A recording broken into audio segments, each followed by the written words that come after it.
ये मेरा घर है, मेरा। जब निकाह हो रहा था तो मेरे पास हक महर में देने के लिए कुछ नहीं था। मैंने अंसा के हक महर में अपने घर का आधा हिस्सा लिखवा दिया। करो साइन, लिखो मेरा नाम इस पे। अनस से किस घर की बात कर रहे हैं? क्या उसी घर की जो तुमने मुझे तुम्हें बात समझ नहीं आती? तुम्हारा कोई ताल्लुक नहीं है इस मामले से।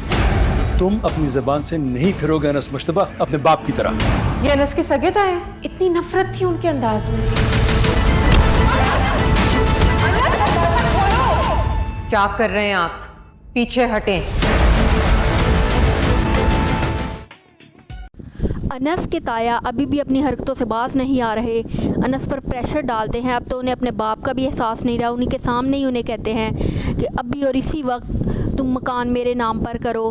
अनस खामोश खड़ा होता है, कुछ बोल नहीं रहा होता, लेकिन आंसा बाद में बीच में आती है और वो उनको बातें सुनाती है, जबकि उसकी ताई कहती है कि तुम्हारा कोई काम नहीं है बीच में बोलने का। अनस के ताया अनस पर हाथ भी उठाते हैं। उसके सर पर काफ़ी गहरी चोट आती है। उसकी फूफो भी रोती पीटती हैं, लेकिन उन्हें कोई फ़र्क नहीं पड़ता। उसके सर से खून निकलना शुरू हो जाता है।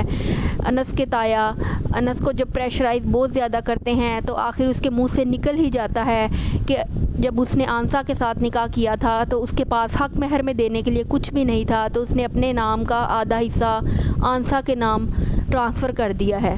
तो जब वो ये बात सुनते हैं तो आपे से बाहर हो जाते हैं और अनस पर अटैक करने की कोशिश करते हैं। तो आंसा बीच में आ जाती है और कहती है कि ये क्या कर रहे हैं आप?